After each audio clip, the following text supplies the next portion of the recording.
Hey guys, my name is Stephanie Rose. Welcome to my channel. Today I'm going to be talking about different books that had an impact on me growing up. When I was really little, my mom would take me and my brothers to the library, probably on a weekly basis, and I borrowed Amelia Bedelia books, but a lot of Curious George books because I love all the trouble he would get into in the different situations, and he was mischievous and goofy. And I liked that. As a child, I was very enthusiastic, energetic, and curious, like Curious George, spunky, lively, and adventurous. And I had some books that went along with that. Saxon, what are you looking at? Hi. Around the time I was 6 or 7, I started to read The Boxcar Children by Gertrude Chandler Warner. I loved these books. And I liked this one in particular because it featured children living on their own successfully. And I wanted to do that. I also, right around the same time I was reading this, I was also reading My Side of the Mountain by Jean Craighead George. Yeah, 2 books about kids surviving on their own in the middle of nowhere. Let me tell you about the impact that had on my life at that particular time. When I was 6, I ran away from home. I was like, well, if my parents aren't gonna up and die and make me an orphan, so I have to run away and survive on my own, I am just going to go and do it. I actually asked my mom for permission first, and she said no. So I saved some cheese and I think some olives from dinner, and I packed an itty bitty little suitcase with a change of clothes. I had a kernel or 2 of corn and a dime because I was going to sell the corn. I was going to go door to door and try to sell this kernel of corn, and I was going to use the dime and whatever money I got for the corn to buy my next meal. So I went to sleep with clothes on and a watch, and I was going to wait till my parents went to bed and then slip out. Honestly, good thing I didn't do that. I fell asleep. I woke up it was still dark outside. It was probably 5 or so in the morning, and I slipped out and I went and I changed my clothes, and then I walked towards Walmart. Passed several people, said hi to them all because I was feeling great. I was out by myself, no parents. I felt so good about that. And then a couple came across me and they walked me home, and I got in a lot of trouble.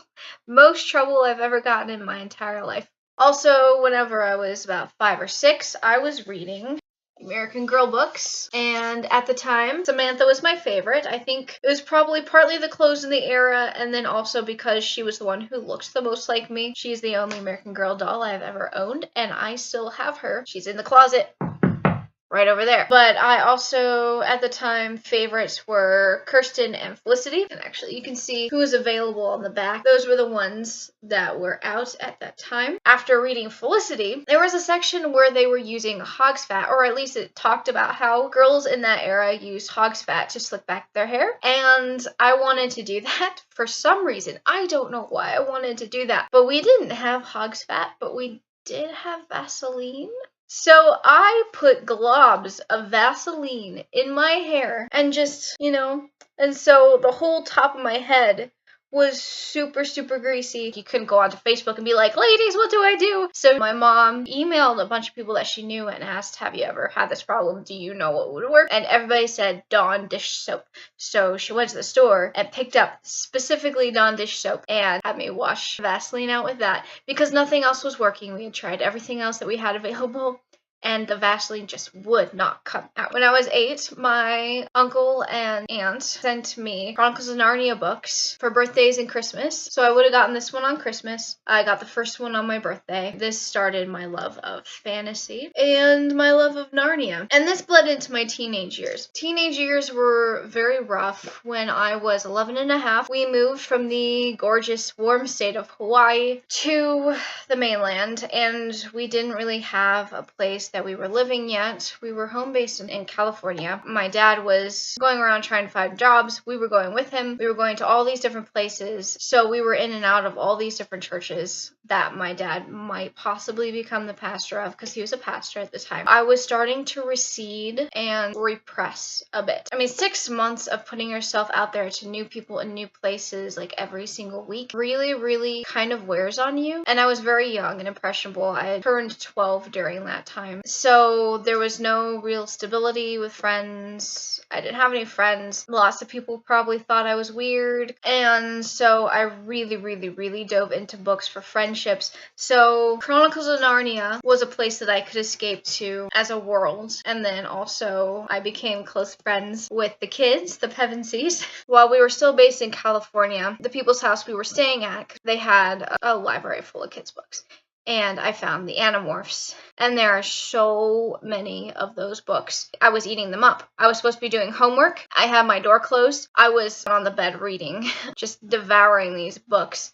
And they were getting my adrenaline pumping, both for the fact that I could get caught reading instead of doing homework, and for the fact that they were really exciting books.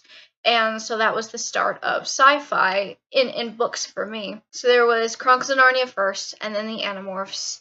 And then the next one to really just grab onto me was Maximum Ride. And most of the time I would imagine myself as Max specifically. I don't think I ever came up with a new character for myself for that book because I identify very strongly with her for whatever reason. Moving on to when I was a college student, because I was actually pretty much the same my entire teenage years. I don't think I developed very far at all, and that bled right into college because I was 17 as a freshman and I was still so young and immature. I had also become particularly very obsessive. I have stories that I don't really feel like sharing about my obsessiveness specifically during my freshman year of college. I'm very embarrassed about that. I don't identify very strongly anymore with my older teenage self as well as my college self, or at least my early college self, because she and I are vastly different people at this point. But I finally got around to reading Harry Potter because what happened, I was not allowed to read these growing up because of the witchcraft. And I have a funny story about that too. But no, I was not allowed to read these, and I went to a very conservative college. I went to the library and I was perusing the stacks and I found them. The entire series of Harry Potter, both in English and in German.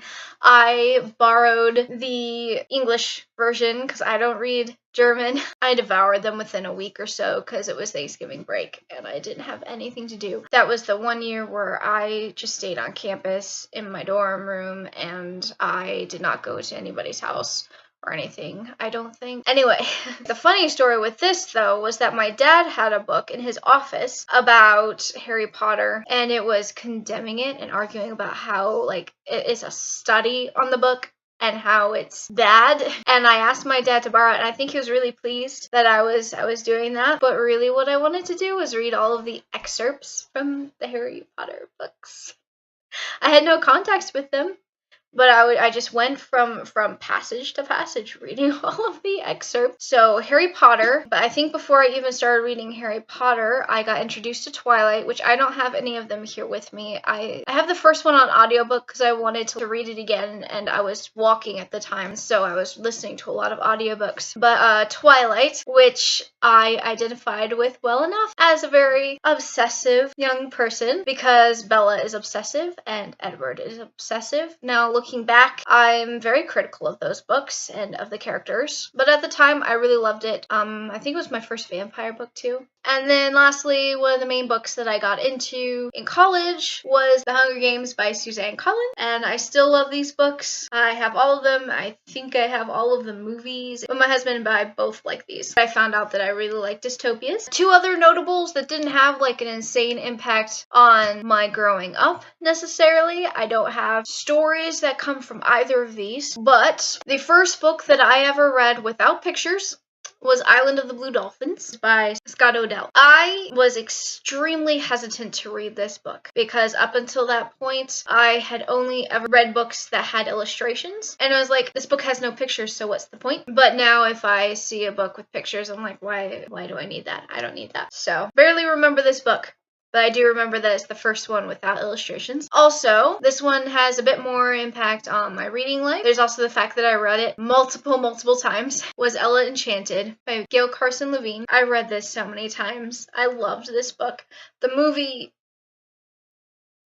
don't watch the movie. But this sparked my love for twists on fairy tales, and I still enjoy those. That wraps up my video. If you enjoy this and would like to see more, be sure to subscribe below. Also, if you would like to see more from me, along with the occasional pictures of my cat and sometimes my dog, although he doesn't really sit on my lap very often, and my cat does, or reading pics, my Instagram and Twitter links are also below. Thanks for watching.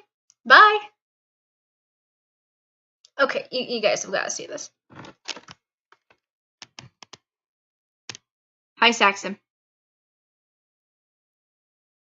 He's been laying there almost the whole time.